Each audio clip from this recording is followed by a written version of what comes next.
Welcome to the Conversations That Matter podcast. I'm your host, John Harris. This is, of course, the podcast that has changed. It's changed the game a little bit. It's changed the way that denominations and the SBC in particular, I think, have approached things in ways that sometimes aren't as detectable. I just got an encouraging message from someone, and I get messages like this semi-frequently, but someone told me that in a major publishing company, the person, there was someone they were working with to put a book out. And apparently this person had listens to the podcast, enjoys what we talk about, is I think part of the Southern Baptist Convention, but their eyes have been really opened as to what's been taking place over the last few years in that denomination to move the needle to the left, both politically and theologically. And it's just one of the things that I think I should probably remind people about every once in a while, that some of what we do here, some of the things that you promote when you share this podcast around, when you pray, when you support on Patreon, however you do it, just even listening and subscribing and pressing the like and that kind of thing, it does make a difference. And I think you need to hear that every once in a while. I know I do. So I just want to let you know about that before we jump into it. Today's podcast, I am actually going to just jump into it pretty quick here, but it's going to be about the immigration issue, particularly illegal immigration, and the Southern Baptist Convention's position or positions on this over the last decade and a half, almost 2 decades. And the reason that I want to do it is because I've noticed the conversations that have taken place lately about this. And I think there's some people that are coming up in the denomination who are surprised, or just they weren't expecting to see what they're seeing with Brent Leatherwood and the Ethics and Religious Liberty Commission for the Southern Baptist Convention support Senator Langford's bill that just got defeated in the Senate. Senator Langford has been censored by his own party, the Republican Party in Oklahoma. And it's not a good bill at all. It's we're not going to get into the details of it, but I think some people were surprised that the Southern Baptists of all people are going to come out in favor of this. How can this be? And it makes sense, though, if you think about it, because the last few years of the Biden administration, it's been pretty silent on the immigration front, if you haven't noticed. There's been little articles here and there, but you have not seen nearly what we saw during President Trump's administration. Why is that? How come during President Trump's campaign in 2016 and then extending to about 2019, 2020, we saw so much on this issue coming from evangelicals and Southern Baptists in particular. And then all of a sudden we don't hear much. There's the 2023 resolution that the Southern Baptists passed. And the reason I think they passed it, this is just my own thought on this, is because they have to have every convention at least one resolution on racial matters, right? To show that they're not racists in the minds of people in the world. That's my read of it after years of looking at this stuff. And so that was the issue they decided to go with. But other than that, you can't really find anything. And so, except a few articles from the ERLC that are pretty general. So anyway, with that being said, why do this podcast? Well, because I want people to know who are in the denomination, who seem surprised by this, that they shouldn't be, that this is actually something that's been going on for quite some time. And I want to explore the origin of it, how it started, how it's going, and maybe we'll talk a little bit about what would change the narrative in the Southern Baptist Convention. But I think knowing where we're at, if you're a Southern Baptist, I think is important. I think that will help you figure out if you still are committed to the denomination and you still want to see change. It'll help you to know what to do if you know what's already been done and how the liberalization on the immigration issue has impacted Southern Baptists. So I have a slideshow prepared for you. And if you are a Patreon, I put the link in the info section on YouTube, if you're watching on YouTube, and I believe on Facebook as well.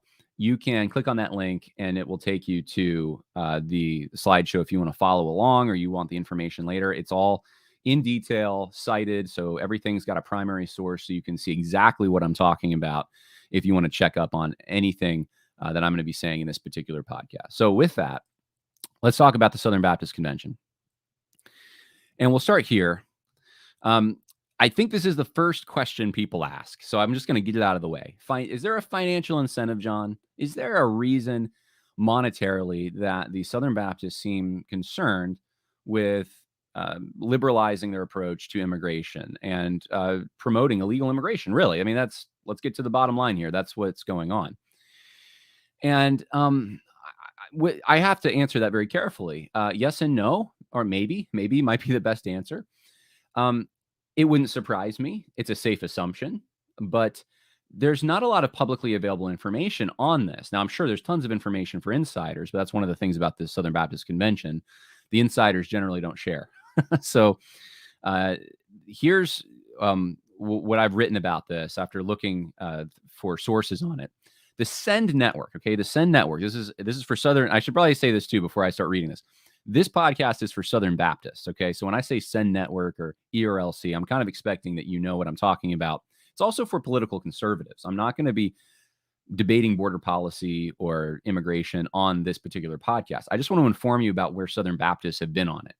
And assuming that most of the people in the Southern Baptist Convention are politically conservative, they overwhelmingly voted for Donald Trump, you already have a particular stand on this issue, as I do. And so I'm not going to be debating that. This isn't for convincing people who are not already on this side. So not all the podcasts are like that, but this one is. So the Send Network offers churches resources, including grants to resettle refugees that they have at times partnered with World Relief to accomplish this.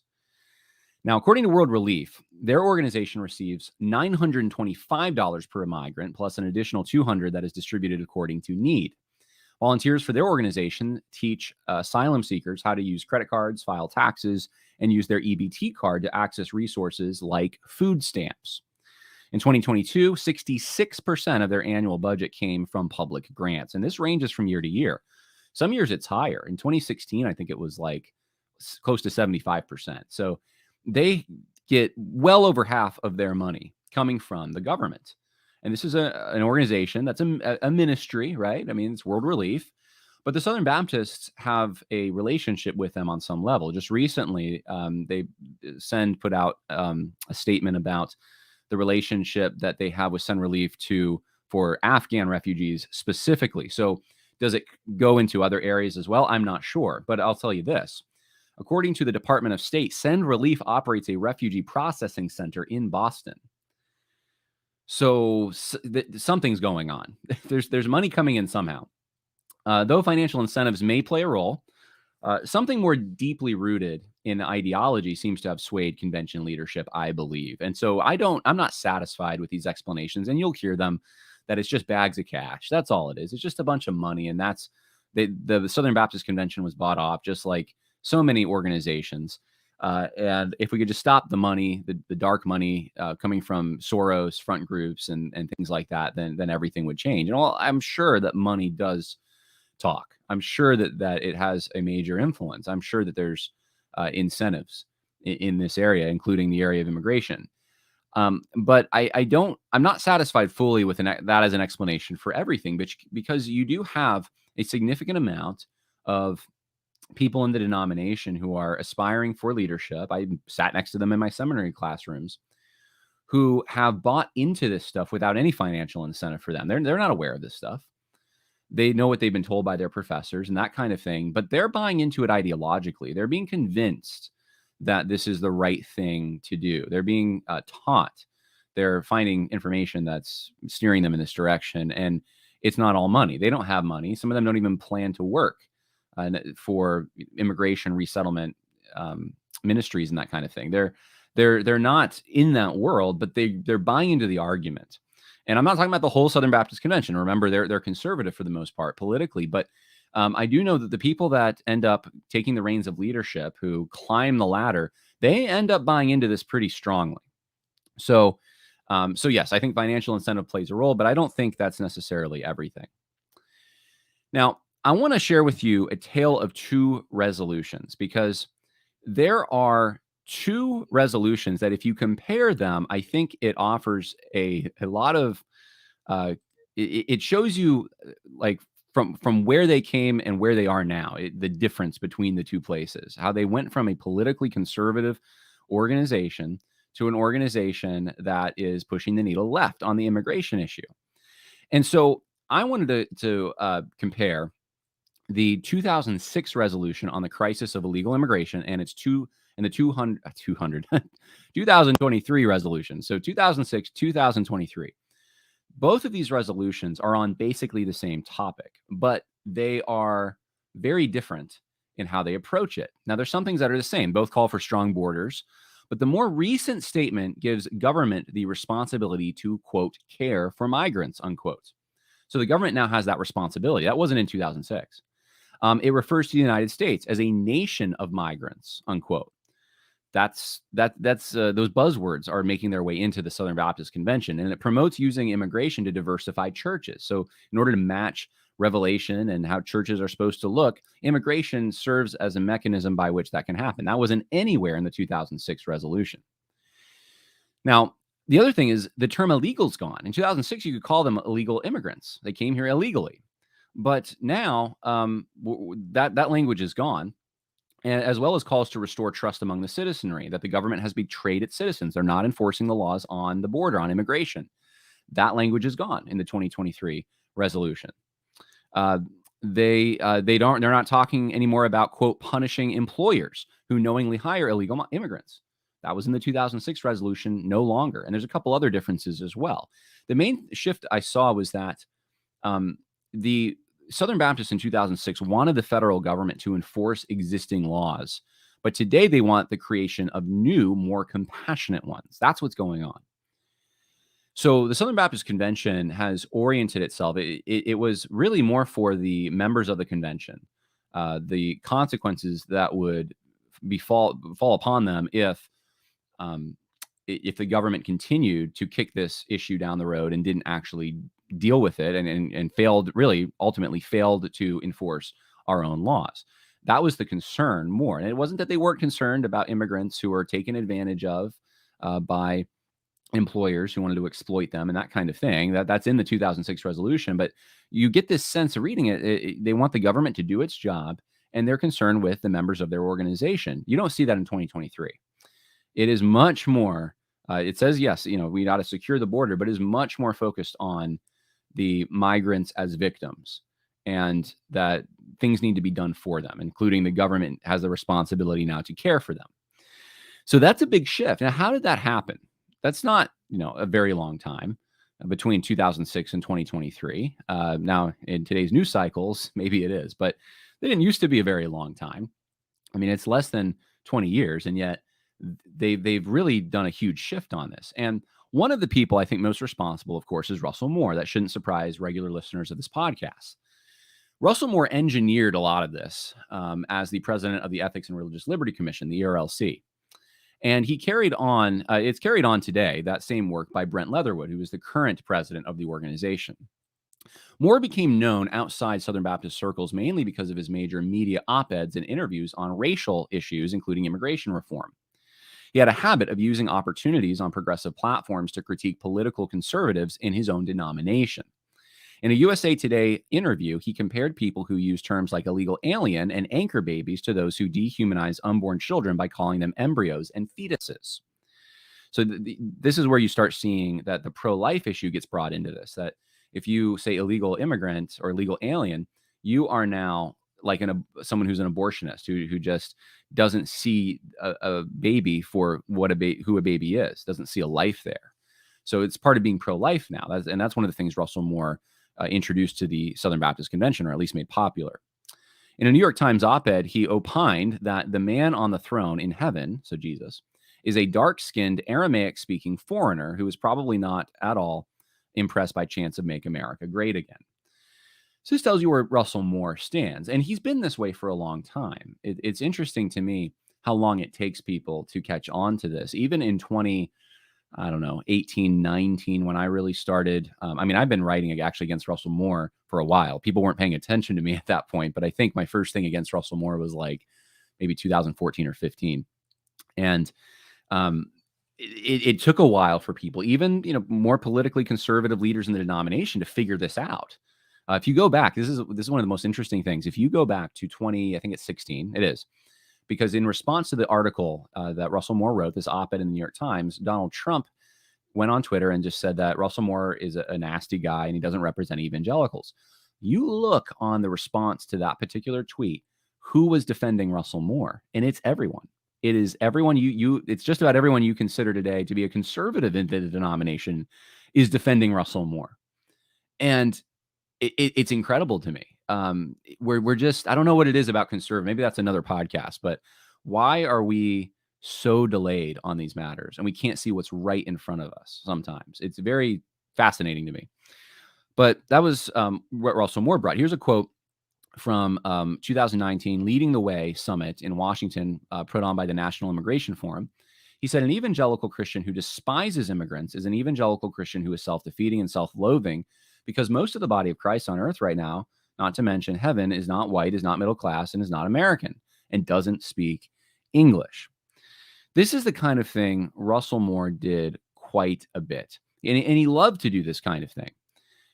He did this kind of thing to promote a straw man. You know, who's this person who despises illegal immigrants? I don't know who that is. There's someone who despises. That's a pretty strong word. Hates them. I'm sure there's people like that, but where? I mean, and he's saying evangelical Christians. There's evangelical Christians who despise immigrants. And that created this crisis, this problem that needed to be addressed. But there wasn't actually a problem like that. The problem is a difference of agreement on border policy and what a nation is and how to protect a nation and that kind of thing. It's not that there's someone who just hates, who just despises immigrants. This is a classic leftist tactic. But I mean, what would you expect from Russell Moore? I mean, that's kind of who he is. Now, Moore influenced a generation of Southern Baptist millennials, my age, to include liberal approaches to immigration under the pro-life banner and taught them to invoke general image of God or gospel language to justify policy approaches. So you'll hear it like this, that, well, these immigrants are made in God's image, therefore we should give them amnesty. Though they won't say that word. They'll say restitution-based path to citizenship or something. You know, we basically amnesty. We should... and they'll do that not just on that issue, they'll do it on other issues as well. They'll do it on other, especially racial issues, or they'll do it on even the abuse, quote unquote, issue that, you know, these women who claim to be victims, we haven't been able to verify it, but they're made in the image of God, and based on that, we should believe them. Well, what does that even mean? It's just weaponizing the term image of God, and to assume that the people who are on one side of a political issue or a social issue don't believe that those women are made in the image of God. That's the accusation. And that's what Moore's done. He's a slanderer. And that he's being used by the devil. That's the ultimate thing that's going on here. Russell Moore is a slanderer. And he does it in the most subversive, cunning ways. Because he makes these arguments of these straw men, but the assumption is that his opponents don't believe that certain people are made in the image of God. Or gospel language. So, you know, this is a gospel issue, or if you really believe the gospel, then this is what you need to do. So it's manipulating people because everyone who's a Christian wants to be for the gospel. So then it uses their most precious teaching, their most precious story, to then influence them politically. And that's what's been done ever since. His most controversial work in this area took place in conjunction with the Evangelical Immigration Table and National Immigration Forum, which have received funding in part from George Soros's Open Societies Foundation. Leaked Open Societies Foundation board meeting notes from 2015 specifically identified Southern Baptists as recipients of funding for refugee advocacy. That's a quote from that document. And I have held these documents, hard copies of them, in my hands. I am familiar with them. There is a website, Capstone Report actually put them out, but I've actually seen these firsthand. Moore also received grant money, according to leaked National Immigration Forum documents, for participating in an immigration reform campaign. That was with Muslims specifically coming to the United States. And so National Immigration Forum is saying, we gave this guy Russell Moore a grant, and this is what he did for us, basically. This is the results that we have. Regardless of his effective political maneuvering, things were already going in Moore's direction before he took the reins, though, of the ERLC in 2013. So this relationship actually with the Evangelical Immigration Table started with Richard Land, Russell Moore's predecessor. Of course, Land wasn't there all that long, and there were also people like Eric Metaxas in the organization at that point. It wasn't known. I think Eric Metaxas left in 2011, 2012. But during Moore's time, it was definitely clear that the Evangelical Immigration Table was on the left. And even the picture of Moore here, you can't see it, but he's, I believe this is the one where he's talking with Actually, maybe it's in the last one. Yeah, you can see it. Michael Ware is standing there. Michael Ware, who was an Obama faith advisor. Now, the shift, I believe, started, though, somewhere around 2010, 2011. The shift that we did not see in 2006, I think that's when it started. Around the time of the Great Commission Resurgence Initiative in the Southern Baptist Convention, language on immigration, which commonly appeared in mainline liberal denominations, started showing up in the SBC. The 2011 resolution on immigration and the gospel referred to Jesus as an immigrant and refugee. It condemned nativism, and it called for a compassionate path to legal status with appropriate restitutionary measures. And of course, they all say we're not for amnesty and we want the border secured, but that's basically amnesty with more steps. That's what that is. Of course, it also called for things present in the 2006 resolution, such as emphasizing that undocumented immigrants were in violation of the law of the land. So it had some of this, but a shift, of course, was beginning at that point. And we've seen that ever since. We saw with the Syrian refugee crisis during the height of that in 2017, Ed Stetzer and Danny Akin joined Tim Keller, Max Lucado, and other evangelical leaders to call on President Trump to support refugees.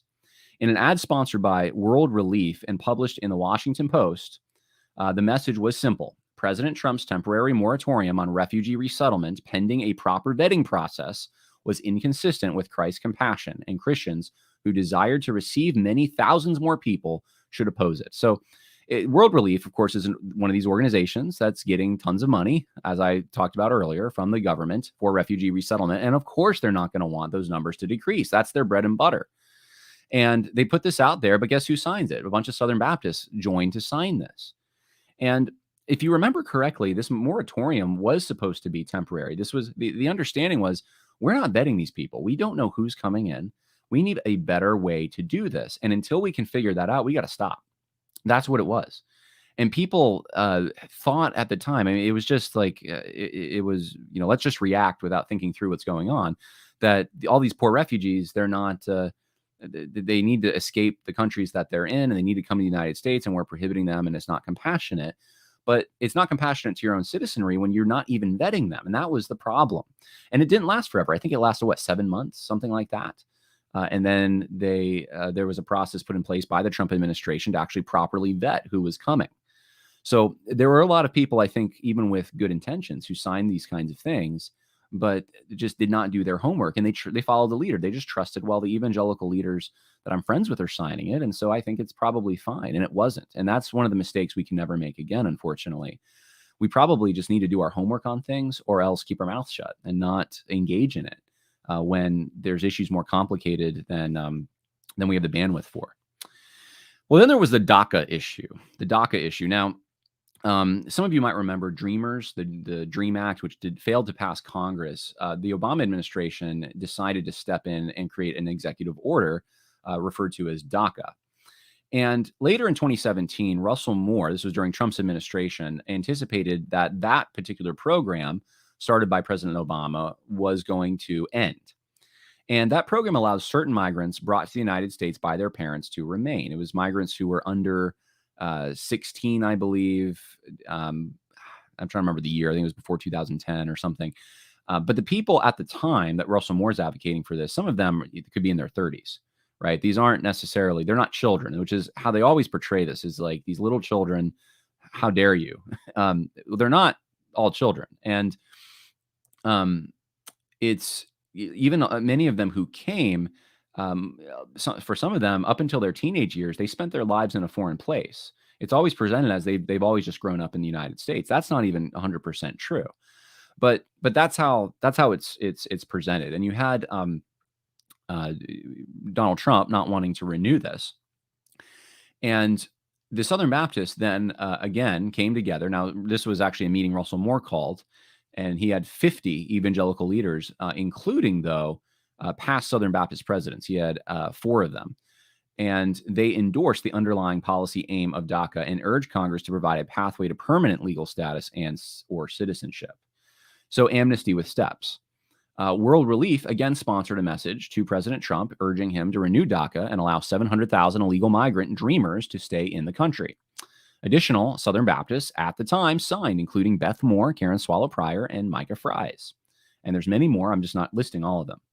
In an interview for the left-wing National Immigration Forum, Walter Strickland from the Southeastern Baptist Evangelical Seminary, where I went, and Travis Wuso from the ERLC, and Jose Ocampo, a DACA recipient on staff at Hickory Grove Baptist Church, discussed their support for DACA.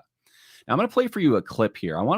There's a reason that I went out of my way to highlight this, because there's so many things I could talk about and highlight, but I really want you to hear this particular clip. This is, again, this is a group partially funded by George Soros or Open Societies, National Immigration Forum. And this is Walter Strickland from Southeastern Baptist Theological Seminary, along with 2 other Southern Baptists. And here's what they had to say on this particular radio. I think it was a radio broadcast. I'm grateful to be on the call this morning to voice my concern for the nearly 800,000 immigrants who find themselves in a place of uncertainty and insecurity as a result of action that is not their own. Followers of Jesus are called to do justly and love mercy. This means that standing on the side of dreamers is the job of Christians who are looking to do justice. Good morning, my name is Walter Strickland, First Vice President of the Southern Baptist Convention, Professor of Theology, and Associate Vice President for Kenan University at Southeastern Seminary. I'm here in Washington, D.C. today to be the voice for those who are voiceless. And today we're speaking on behalf of dreamers.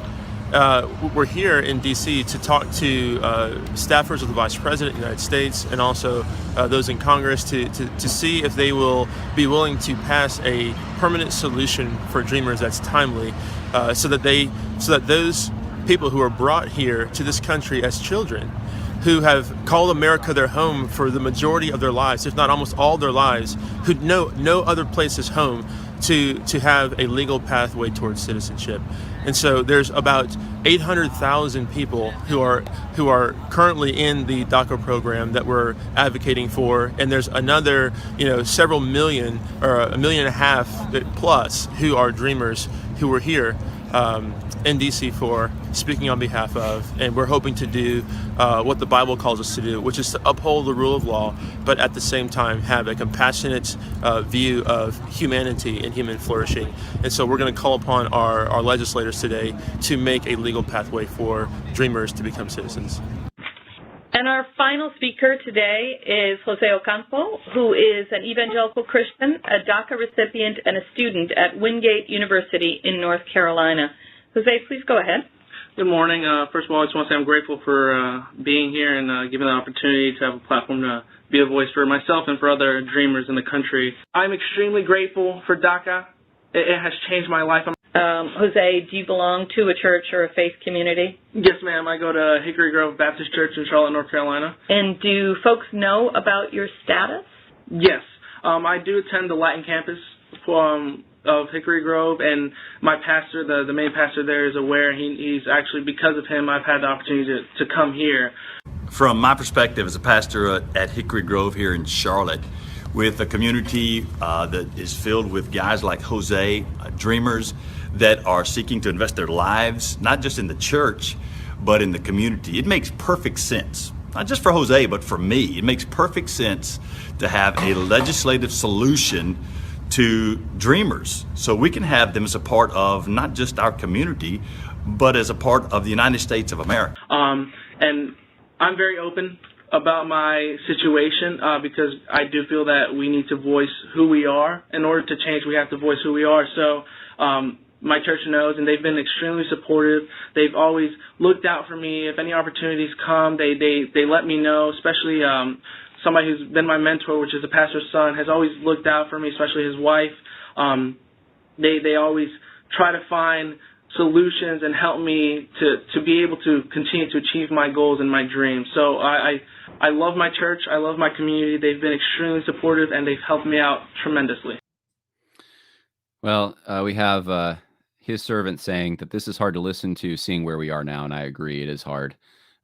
Seeing where things have led. Now, the reason I wanted to play for you that clip specifically is because Clint Pressley, who's the pastor of the individual who's an illegal migrant that they've hired at their church, who's still working there, is running for president of the Southern Baptist Convention.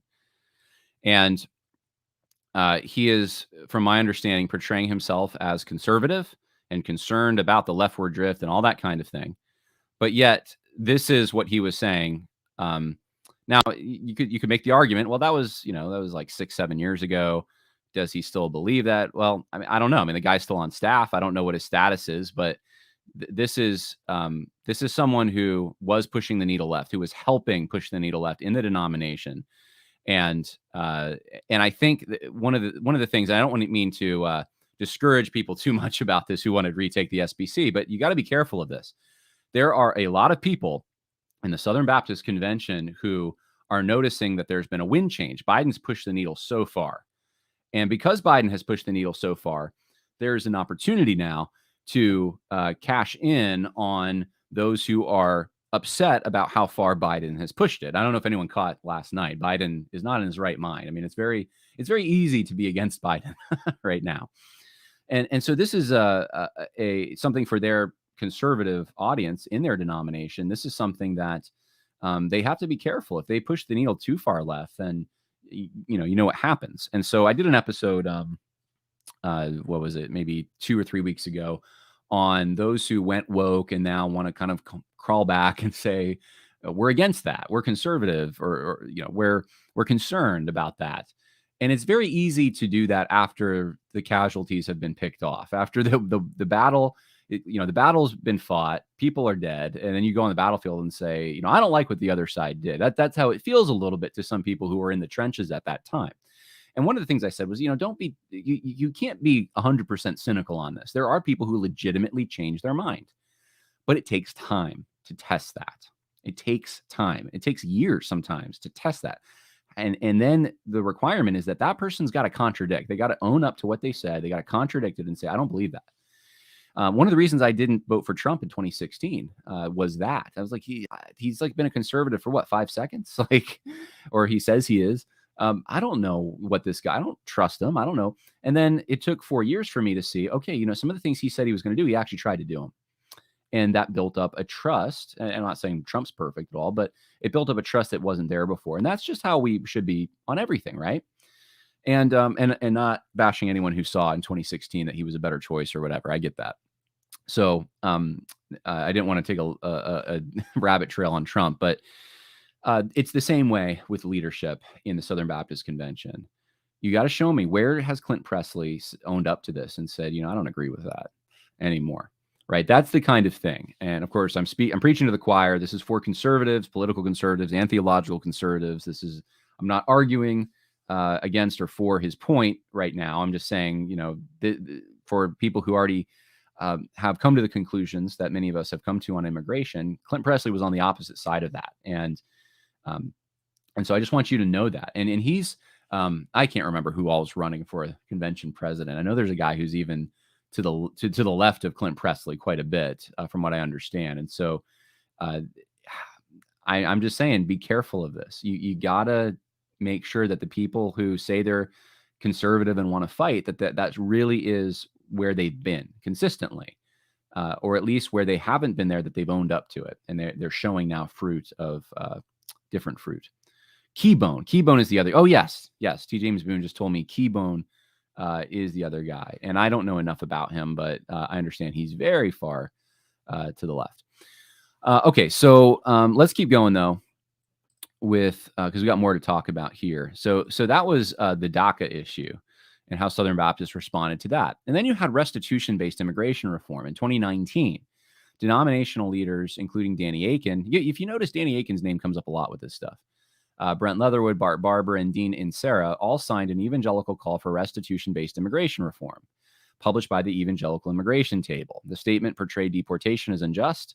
It insinuated the United States government was to blame for separating families, right? So it's not that the coyotes or the families themselves are making unwise decisions that put their families in jeopardy here. It's that the United States government, in order to vet and make sure and ensure that these children are not being smuggled in for things like sex slavery, they're separating the families. Yeah. Okay. And supported a restitution-based pathway to legal permanent residency for illegal migrants. So again, amnesty with steps. For the next 4 years during Joe Biden's presidency, with the exception of the 2023 resolution, there was no significant and specific action taken on immigration issues, despite the fact that illegal migrants poured across the southern border at record numbers. Now, think about this. If you have an ethics arm for your denomination, you would expect, hey, that's a big issue. That's actually a huge issue right now. We've had more people pouring across the southern border. It's not sustainable. Our cities are changing. I see this firsthand in places I've been to. And this is all happening, and you're not saying anything. You said a lot during Trump's presidency against what he was doing, but now where's the concern? Crickets, right? And so they were at the time in 2019, of course, so they wanted this amnesty with steps. Every so often, the ERLC, though, would produce articles and podcasts reinforcing general Southern Baptist views on immigration, but they did not support states like Texas, which desperately attempted to address the problem when the Biden administration would not, just a few weeks ago. They don't support that. They're not getting behind them, right? So that brings us to where we are today. And that brings us to where we are on Senator Langford's bill. And I thought I had a slide for that, and now I'm looking for it, and I don't know if I do actually have a slide for it. That might have been it.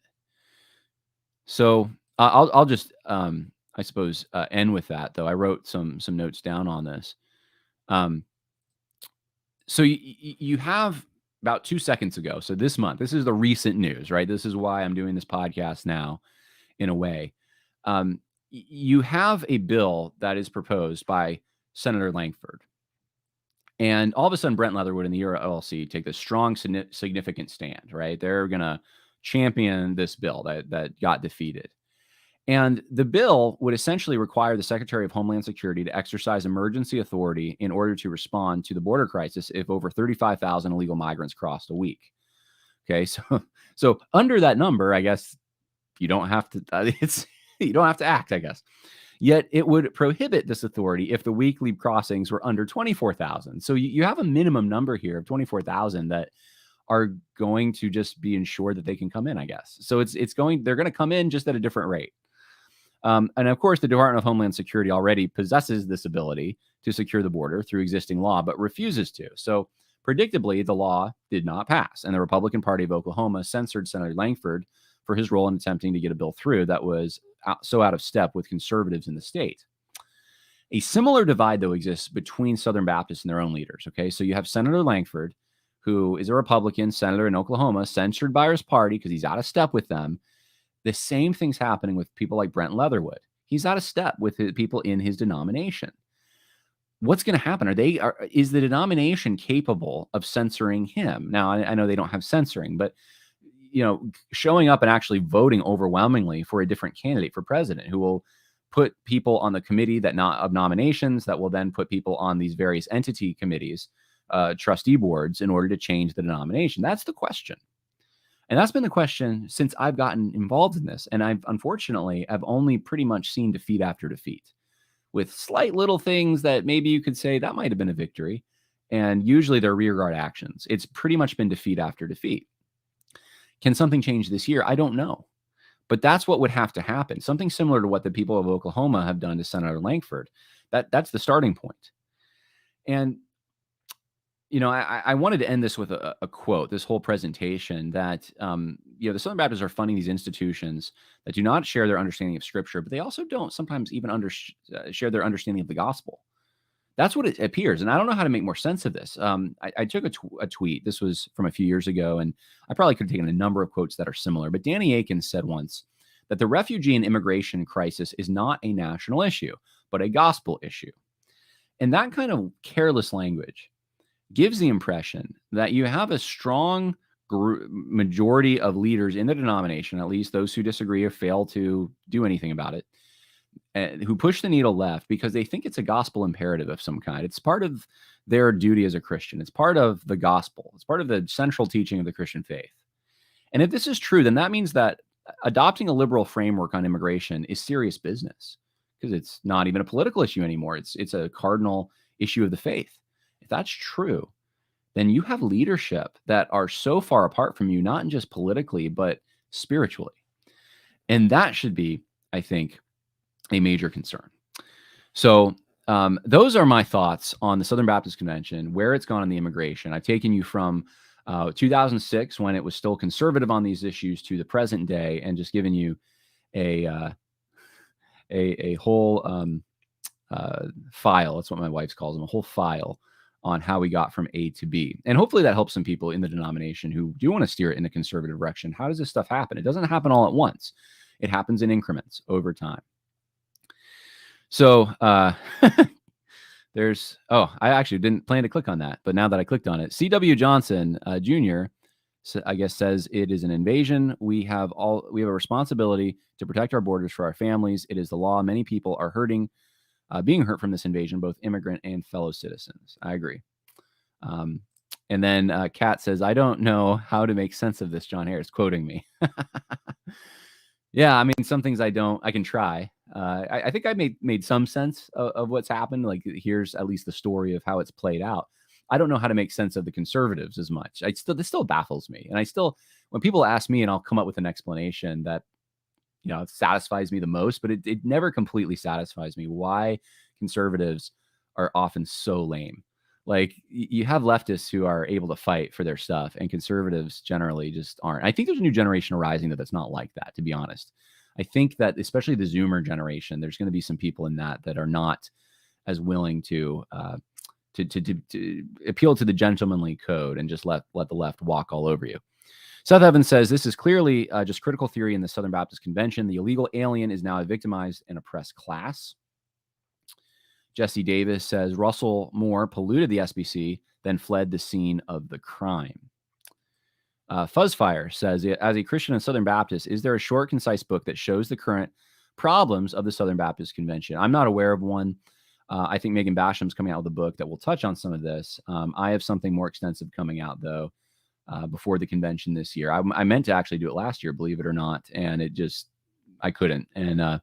But I do have something that I've been producing over time, little by little, that will be an explainer for and I have a thesis. I think I know where it started. I gave you a clue actually in this video, but I think a whole host of issues started around the same time.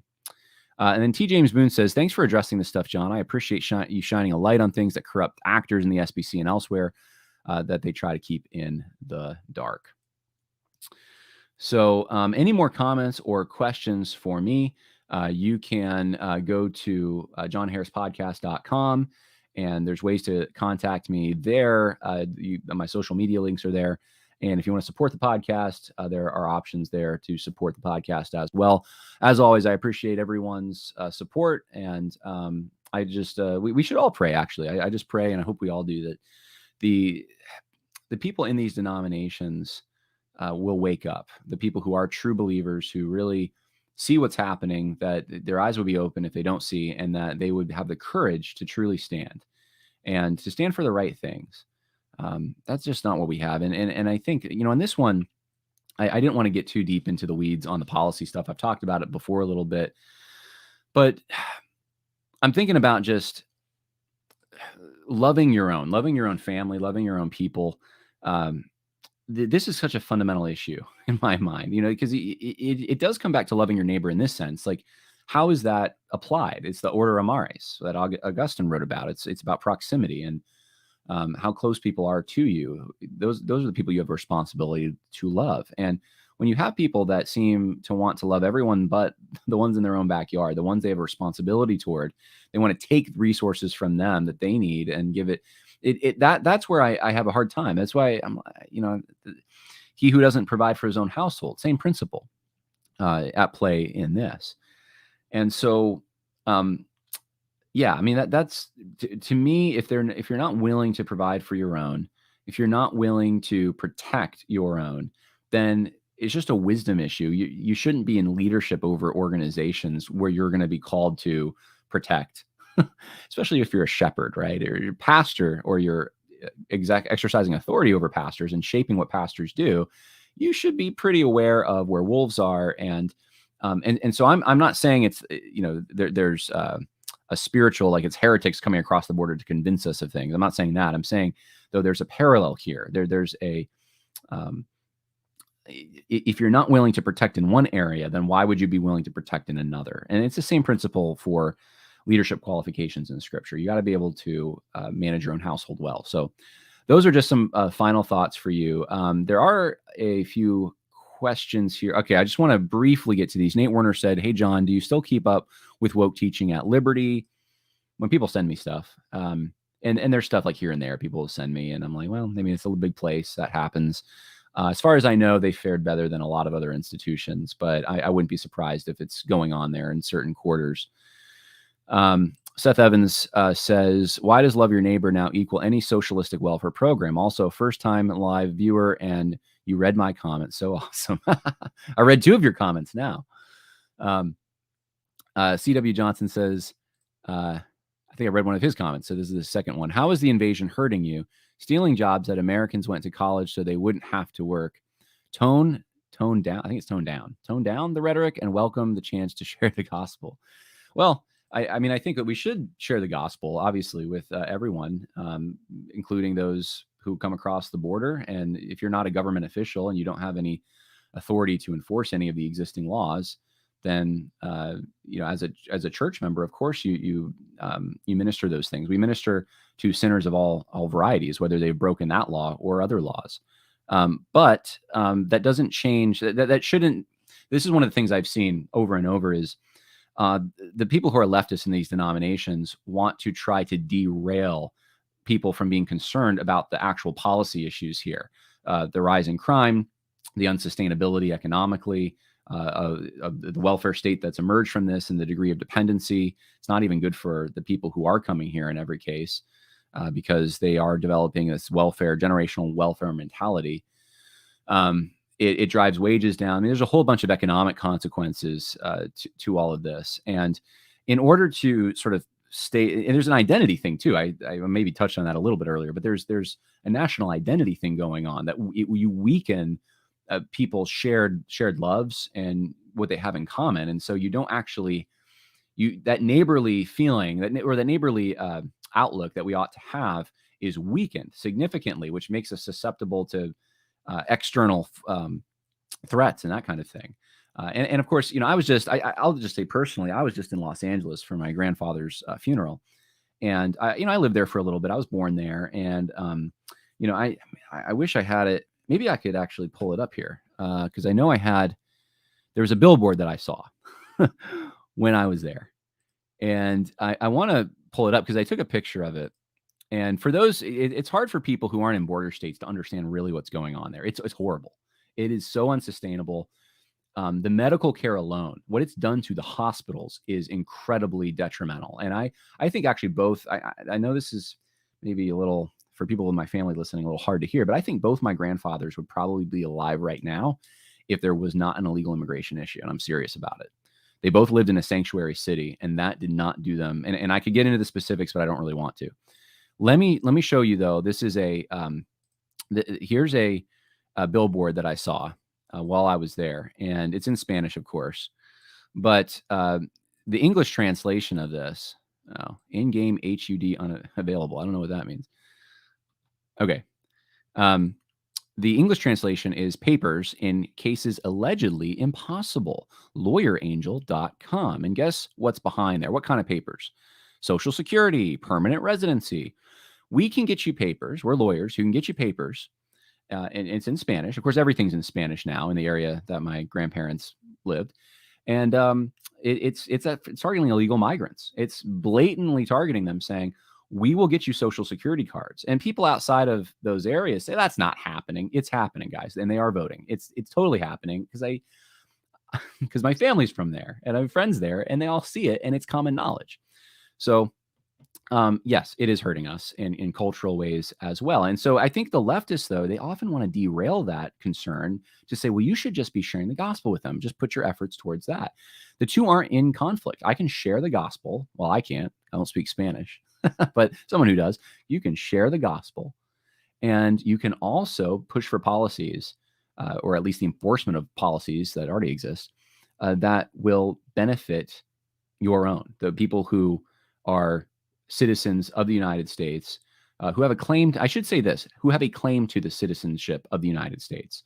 In other words, they've invested over the course, many of them over the course of generations. They followed the process the right way, and they're just going to be cut in line now because of illegal migrants. It's not right. All right, so that's my high horse. I guess I'm done with that. We got. Oh man, this is such a different. I can't get into this stuff. John, how long can a believer, born again Christian, be backslidden? Many years. That's not a topic for this conversation. I don't want to put a time limit on it necessarily. I don't, because I don't see one in Scripture. I don't see time limits on those kinds of things. I see, 1 John, talks about a life pattern that you have. If you have a life pattern that doesn't match up to living in godliness, then you don't have fruit, and so you're not of.